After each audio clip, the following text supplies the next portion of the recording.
Hello students, this is worksheet number 40 for class 9th.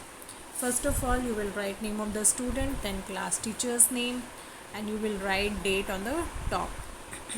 This worksheet is about poetry comprehension. अभी तक हमने chapters से comprehension वाले questions किए थे. अब हम पोएट्री का कर रहे हैं. ये आपकी बुक की पोएम नंबर 3 है, बिहाइव की, रेन ऑन द रूफ, यानी कि बारिश का होना कहाँ पर, छत के ऊपर, यानी कि छत के ऊपर बारिश का होना. तो यहाँ पर जो पोएट है, नीचे देखिए पोएट का नाम भी दिया हुआ है, कोएट्स्कीनी. ये जो कवि हैं अपनी कुछ फीलिंग्स को एक्सप्रेस कर रहे हैं हमारे साथ कि जब बारिश होती है तो उनके मन में कैसी कैसी फीलिंग्स आती हैं, वो क्या महसूस करते हैं, ये सब कुछ यहाँ पर बताया गया है. तो आप ध्यान से सुनेंगे. फर्स्ट वाला जो स्टैंजा है, When the humid shadows hover over all the starry spheres. Humid shadows का मतलब यहाँ पर आर्द्रता भरी छाया, यानी कि जो नमी वाली छाया, यानी कि जो ब्लैक क्लाउड्स हैं उनसे लिया गया है कि जो ब्लैक क्लाउड्स होते हैं जब स्टारी स्फेयर्स में, यानी कि तारों से चमकते हुए आसमान में आकर मंडराने लगते हैं. And the melancholy darkness gently weeps in rainy tears. और जो उदासी भरा अंधेरा है, मेलंकली का मतलब उदासी भरा जो अंधेरा है, वो अचानक से छट जाता है बारिश की बूंदों के रूप में. What a bliss to press the pillow of a cottage chamber bed. तो कितना ब्लिस होता है, कितना आनंद होता है उस टाइम अपने पिलो को पकड़कर लेटने में अपने बेड पर. And lie listening to the patter of the soft rain overhead. और आराम से अपने बेड पर लेटकर उस पैटर को सुनना, यानी कि जो बारिश की टपटपाहट की आवाज़ है उसको सुनने में कितना आनंद आता है. तो यहाँ पर देखिए इन्होंने अपनी कुछ फीलिंग्स को शेयर किया है. अब आगे है सेकंड वाला जो हमारा पैराग्राफ है, ये every tinkle on the shingles has an echo in the heart. कि जब जो रेक्टेंगुलर वुडन टाइल्स जो छत पर लगाने के लिए यूज़ होती हैं, उनके ऊपर जब टिंकल यानी कि बारिश की गिरने की जो आवाज़ है, वो खनक जो गिरती है, झनकार जो होती है बारिश की बूंदों की, तो उससे हार्ट में एक इको, एक गूंज उठती है. And 1000 dreamy fancies into busy being start. और हमारे मन में हज़ारों ऐसी कुछ ड्रीमी फैंसीज़, कुछ सुनहरे सपने आने शुरू हो जाते हैं. और वो 1000 रिकलेक्शंस कि हमारे मन में कुछ पुरानी यादें, उनको रिकलेक्ट करना स्टार्ट कर देते हैं कि हम कुछ भी सोचना शुरू कर देते हैं. हमारे सपने, फीलिंग्स, कुछ पुरानी यादें आनी शुरू हो जाती हैं. Weave their air heads into woof. कि जब, और वो एक के बाद एक तार जुड़ता चला जाता है उस आवाज़ के साथ. And I listen to the patter of the rain upon the roof. और मैं उस पैटर को, जो गूंजने वाली आवाज़ है छत के ऊपर जो बारिश हो रही है, उसको सुनना मैं शुरू कर देता हूँ. तो मेरे अंदर सुनहरे सपने, कुछ इमेजिनेशन आनी स्टार्ट हो जाती हैं. अब जो थर्ड वाला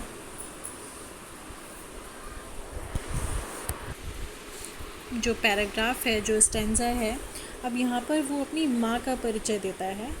थर्ड वाले पैराग्राफ में आप देखेंगे स्टेंजा में कि अब उसकी माँ की कुछ मेमोरी उसके मन में आती हैं. उसे ऐसा लगता है कि वो अपनी माँ का सपना देख रहा है, क्योंकि बारिश की जो जब बूंदें गिरती हैं तो उसको अतीत की यादें दिलाती हैं, पुरानी यादें आती हैं. तो उसकी माँ की स्मृतियाँ थी, जो कि उसकी माँ अब जीवित नहीं है, तो वो उनकी कुछ यादों को ही यहाँ पर फील करता है. तो वो कहता है कि बहुत साल पहले, to regard the darling dreamers as she left them till the dawn. कि यहाँ पर मैं और जो मेरे प्रिय हैं, यानी कि जो मेरे सिबलिंग्स हैं, उन सब से माँ बहुत प्यार करती थी. तो इसके अलावा वो क्या करती थी कि मुझे दिन के टाइम तक वो सोने देती थी और मीठे सपने दिखाती थी. मैं बहुत अच्छा महसूस करता था. Oh I feel her fond look on me. तो मुझे ऐसा लगता था कि जैसे मेरी माँ मुझे देख रही है. उनका जो देखना था वो बहुत प्यार भरा होता था, वो प्यार से मुझे देखा करती थी. As I list to this refrain which is played upon the shingles by the patter of the rain. और ये तब मैं महसूस करता हूँ जब वो पैटर, जो यानी कि जो बारिश की टपकने की आवाज़ है, जब सुनाई देती है तो मुझे बहुत ही अच्छा लगता है. मैं अपनी माँ के सपनों में खो जाता हूँ, क्योंकि यही कारण है यहाँ पर कि वो अपने अतीत को याद कर रहा है और अपने कमरे के किनारों पर जो बारिश की बूंदों की आवाज़ से इतना ज़्यादा प्रभावित हो जाता है कि हर बार जब भी वो इस आवाज़ को सुनता है, बारिश की बूंदों की आवाज़ को सुनता है, तो वो अतीत की यादों में वापस चला जाता है. क्योंकि इससे क्या होता है ना, उसको अपनी माँ की यादें आती हैं और वो पुरानी यादों में, सपनों में खो जाता है। तो ये तो थी बच्चों आपकी पोएम। अब इसी के बेस पर नीचे कुछ क्वेश्चंस दिए हुए हैं जो कि मैं आपके लिए रीड कर रही हूँ और आप इनके आंसर्स ध्यान से देखेंगे कि कैसे इनको करना है। तो फर्स्ट क्वेश्चन है हमारा, who is the poet of rain on the roof poem. ये तो बहुत ही सिंपल क्वेश्चन है। पोएम के नीचे नाम लिखा हुआ है कि कौन है पोएट, इस पोएम के पोएट्स किन्हीं।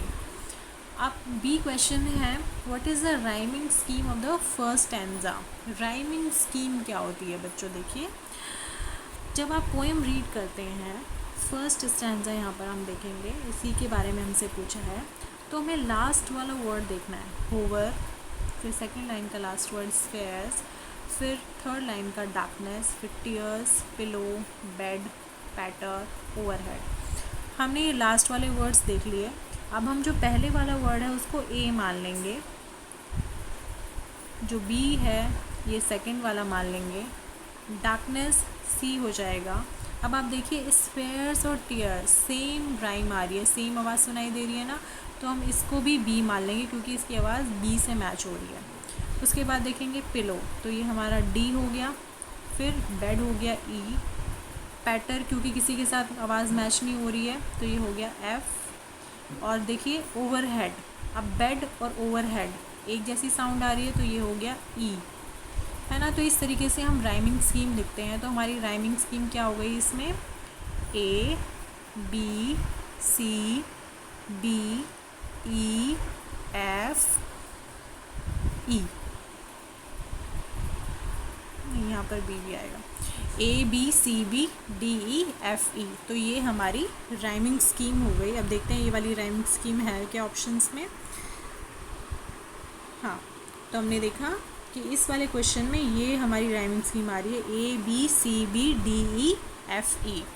अब सी वाला क्वेश्चन है, the poet is dash the patter of the rain. अब पोइट क्या कर रहा है, बारिश के बाद वो क्या कर रहा है, सुन रहा है, नहा रहा है, रो रहा है या सो रहा है।